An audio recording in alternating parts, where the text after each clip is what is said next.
हरे कृष्णा। बृहद धर्म पुराण में कहा गया है, अथ सख्यौ कार्तिके वै मासे दामोदर प्रिये अमावस्या तिथौ पृथ्वां प्रातः प्रादुर्बभूवसा।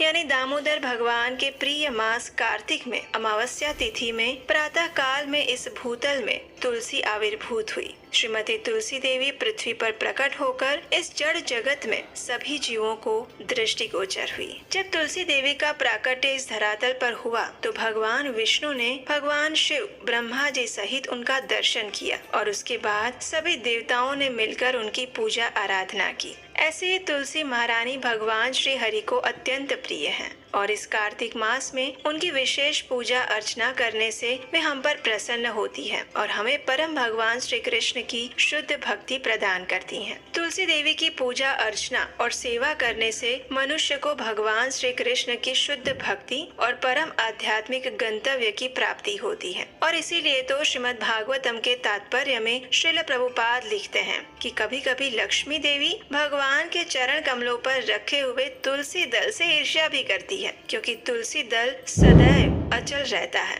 वो कभी भी भगवान के श्री चरणों से दूर नहीं होता। लेकिन भगवान के वक्ष स्थल पर रहने के बावजूद भी लक्ष्मी देवी को कभी कभी अपने भक्तों की प्रार्थना सुनकर उन पर कृपा करने के लिए आना जाना पड़ता है। लेकिन तुलसी दल सदैव भगवान के पास ही निकट रहता है और इसीलिए भगवान को तुलसी की सेवा लक्ष्मी की सेवा से अधिक प्रिय है। तो ऐसी ही परम पावनी और भक्ति प्रदान करने वाली तुलसी देवी की विशेष कृपा प्राप्त करने के लिए और उनका गुणगान गाने के लिए प्रत्येक वर्ष कार्तिक मास में हम तुलसी विवाह का उत्सव मनाते हैं। भगवान श्री हरि के शालिग्राम स्वरूप के साथ उनका विवाह करवाया जाता है और प्रत्येक वर्ष वैदिक पंचांग के अनुसार कार्तिक मास के शुक्ल पक्ष की एकादशी से लेकर कार्तिक मास के पूर्णिमा के बीच में योग्य दिन और समय देखकर उनका विवाह समारोह आयोजित करवाया जाता है। स्कंद पुराण में बताया गया है कि कार्तिक शुक्ला नवमी के दिन से द्वापर युग का आरंभ हुआ था, इसलिए ये तिथि दान और उपवास में क्रमशः पूर्वाहन व्यापिनी और पराहन व्यापिनी हो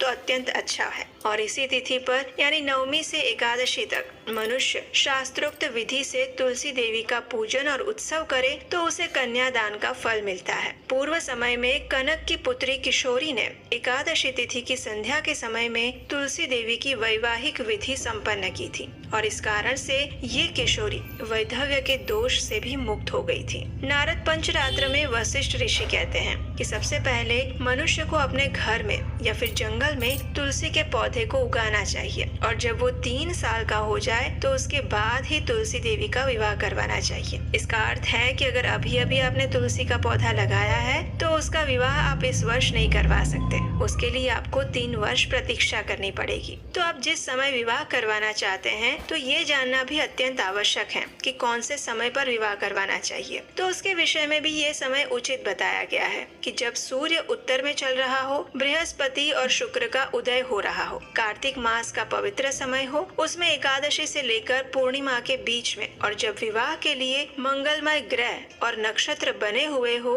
उस समय में तुलसी और शालिग्राम विवाह करवा सकते हैं। तो इन सभी शास्त्रों के आधार पर अब हम समझ सकते हैं कि इस वर्ष कार्तिक मास के शुक्ल पक्ष की एकादशी तिथि आ रही है 12 नवंबर मंगलवार के दिन और द्वादशी तिथि भी उसी दिन संध्या में 4:04 से प्रारंभ हो जाएगी। इसलिए सामान्य रूप से द्वादशी के दिन संध्या के समय में तुलसी विवाह करवाया जाता है। इस प्रकार इस वर्ष आप 12 नवंबर से लेकर 15 नवंबर के बीच में किसी भी दिन मंगलमय नक्षत्र और शुभ मुहूर्त में तुलसी विवाह करवा सकते हैं। हालांकि इस बार एकादशी तिथि के दिन ही संध्या के समय में द्वादशी तिथि का आरंभ हो जा रहा है, इसलिए कुछ स्थानों पर 12 नवंबर को ही संध्या के समय में तुलसी विवाह करने की सलाह दी गई है। लेकिन वैष्णव कैलेंडर के अनुसार हम उदया तिथि का पालन करते हैं, यानी सूर्योदय के समय में जब द्वादशी तिथि उपलब्ध हो उस दिन तुलसी विवाह करवा सकते हैं। तो इस नियम अनुसार तुलसी विवाह का आरंभ आप 13 नवंबर के दिन से कर सकते हैं। अगर आप तुलसी विवाह की संपूर्ण विधि जानना चाहते हैं या फिर तुलसी विवाह के विषय में आपके कोई संशय है तो हमें नीचे कमेंट बॉक्स में लिख कर बताइए। और इस विशेष तुलसी विवाह के अवसर पर तुलसी महारानी की पौराणिक कथाएं सुनते रहने के लिए आपके अपने इस चैनल को याद से सब्सक्राइब कर लीजिए। तो चलिए परम भगवान श्री कृष्ण की शुद्ध भक्त और हमें उनकी भक्ति प्रदान करने वाली तुलसी महारानी की विशेष कृपा याचना करते हुए आने वाले तुलसी विवाह पर्व को पूर्ण श्रद्धा और निष्ठा पूर्वक मनाने की तैयारी करते हैं। हरे कृष्णा।